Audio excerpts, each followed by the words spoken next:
नमस्कार। सुपारी गैंग जानते हैं? अरे कुछ ले दे के सुपारी को खंड खंड कर देना, काट देना। कुछ ले दे के काट कूट देना, इधर उधर कर देना। अच्छी बातों को कटिंग कर देना, सच्ची बातों को छुपा देना, दफन कर देना, कब्रिस्तान से भी ज़्यादा गहरे गड्ढे में दफन कर देना। मालूम है क्या कौन कौन ऐसे लोग हैं? रूह बिका, जिसकी रूह बिक गई हो वो रूह बिका। अब एक है खोपड़ा, खोपड़ा, विष खोपड़ा। वो सच्ची खबरों का दमन कर देता है। वो खोपड़ा है, विष विष फैलाता है। विष खोपड़ा जैसे होता है जहरीला, वैसे होता है। अब एक झूठों का चौधरी है। वो मतलब अपने आप को ठेकेदार समझता है, झूठों का चौधरी बनता है। और तमाम लोग ऐसे हैं, महिलाओं का नाम नहीं लेना चाहता हूँ। वो महिलाएं हमारे लिए सम्मानीय है, इज्जत इज्जत देता हूँ। लेकिन ये क्या कर रहे हैं भगवान जाने। इनकी अंतरात्मा बिक गई है। इन्होंने अपनी आत्मा को बेच खाया है। इस जहाँ मतलब अभी जंतर मंतर पे ये पत्रकारिता करने नहीं गए थे, लेकिन गोदी मीडिया अभी झारखंड पहुंच गया है। अब भाई ठीक है, मैं कहता हूँ विरोध करो। अगर कोई भी पेपर लीक होता है, चाहे पंजाब हो या झारखंड हो या कर्नाटका हो या कहीं भी हो, जाना चाहिए। तो इन विष खोपड़ा और रूह बिका, जिसकी रूह बिक गई है, उसको भी जाना चाहिए था ना जंतर मंतर पे। तो स्नो पाउडर, लाली पाउडर लगा के 5 किलो मेकअप पोत के, टेलीप्रॉम्प्टर को पढ़ पढ़ के और टीवी स्क्रीन को फाड़ फाड़ के चिल्ला चिल्ला के लगता है कि ये इनसे बड़ा सच्चा पत्रकार कोई है ही नहीं। ये जब टीवी पे ऐसे चिल्लाते हैं, भगवान जाने सबको लगता होगा तो हिंदुस्तान की पत्रकारिता कसौड़ी में हो गए। बहुत अच्छे हैं, चिल्ला चिल्ला के बतियाते हैं।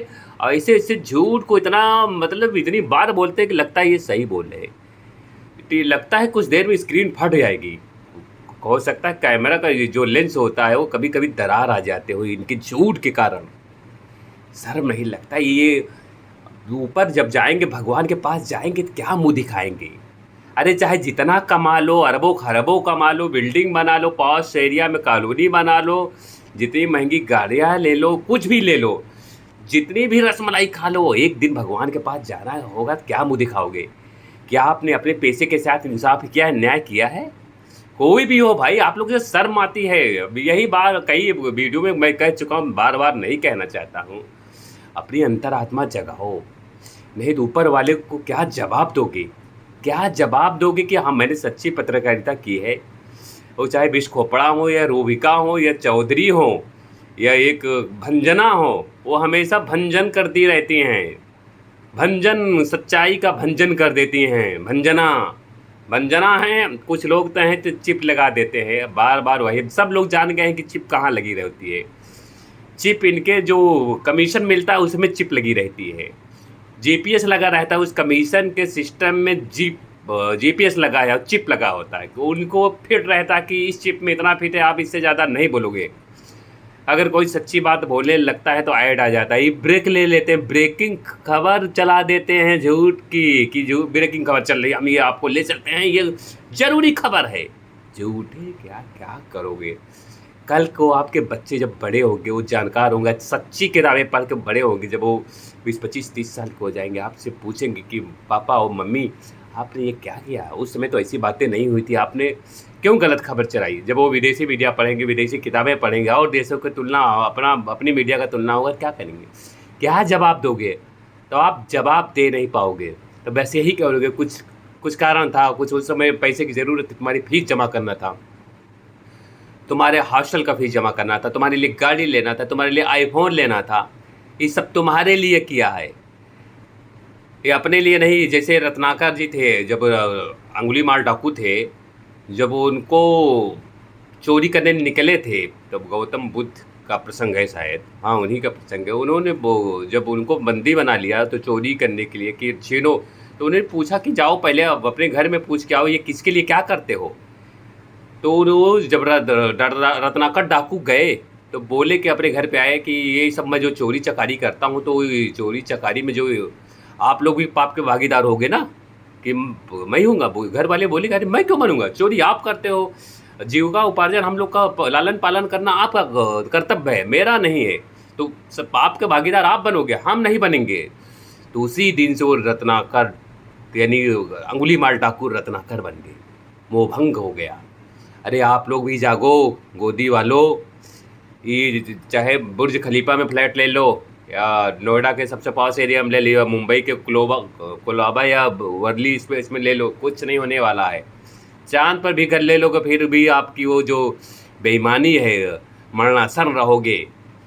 तो आपसे वो आपकी आत्मा सवाल करेगी कि आप अपने पेशे से आपने इंसाफ नहीं किया है, बेईमानी की है, बेईमानी की है, बेईमानी की है। यही सवाल आपको कच उठेगा। आप जागो, अपनी आत्मा को जगा लो, अब भी वक्त है। मैं ये नहीं कहता हूँ आप किसी पार्टी को फेवर करो, फला पार्टी का करो, उसका करो, सच्ची खबरें दिखाओ बस। आप जब सच्ची खबरें दिखा देना शुरू कर दोगे तो इंसाफ शुरू हो जाएगा। मैं नहीं कहता हूँ कि आप किसी के दरबार पार्टी के दरबारी बन जाओगे, कोई आप खबर दिखाओ, कोई भी हो। अरे अमेरिका की पत्रकारिता देखिए, वाटर गेट कितना बड़ा कांड था। यानी जब अमेरिकी पत्रकारिता के इतिहास का स्वर्णिम दौर था, क्योंकि रसिया ने उसकी जासूसी, अमेरिका जासूसी करवा रहा था रसिया का। वाटर गेट बहुत बड़ा कांड है, खुलासा अमेरिकी मीडिया ने किया था। यानी अमेरिका जासूसी करवा रहा था रसिया की, रसिया जबकि मीडिया अमेरिका के थी, उसने खुलासा किया कि ये अच्छी बात नहीं है किसी देश की जासूसी करवाना। वाटर गेट कांड पत्रकारिता का स्वर्ण इतिहास में आज तक लिखा जाएगा। आप जैसे पत्रकारों की नहीं होगी कि 2000 नोट में चिप लगा है, ये लगा है। ऐसी ऐसी पत्रकारिता मैंने हेडलाइन पढ़ी है। एक जहाँ किसी सीएम आने वाले थे किसी स्टेट के, और वहाँ प्रोटेस्ट हो रहा था। मैं नाम नहीं लूँगा उन सीएम का, उन राज्य का। तो मालूम है क्या हुआ, अखबार ने हेडिंग फ्रंट पेज पे, बहुत बड़ा अखबार है हमारे उत्तर भारत का, तो उसने फ्रंट पेज पे हेडिंग लगाई कि मौसम खराब होने के कारण सीएम का हेलीकॉप्टर नहीं रुक पाया, हेलीपैड पे नहीं रुक पाया। और जबकि उस दिन मौसम साफ था, सब साफ सुथरा था, कुछ ऐसा नहीं था। कारण क्या था, हेलीपैड पे किसान आके आंदोलन कर रहे थे। लेकिन उस अखबार ने ये हिम्मत नहीं की कि हेलीपैड पे किसानों के कारण आ जाने के कारण हेलीकॉप्टर नहीं उतर पाया। क्या पत्रकारिता है, शर्म करो, लज्जा करो, जवाब देना पड़ेगा ईश्वर को, परमपिता परमेश्वर को। इंसाफ कर लो, नहीं ऐसी सीटी बजेगी आपकी भी, सांस से निकल जाएगी, कान से निकल जाएगी, मुंह से निकल जाएगी, कहाँ से निकल जाएगी। सच्चाई करो मेरे भाई, मेरे वरिष्ठ, मेरे जन, मेरे गुर्जरों, आप बड़े हो, सच्चाई के साथ दो, किसी पार्टी का मत दो, कोई भी किसी पार्टी का मत दो, आप पत्रकारिता का साथ दो। जय हिंद।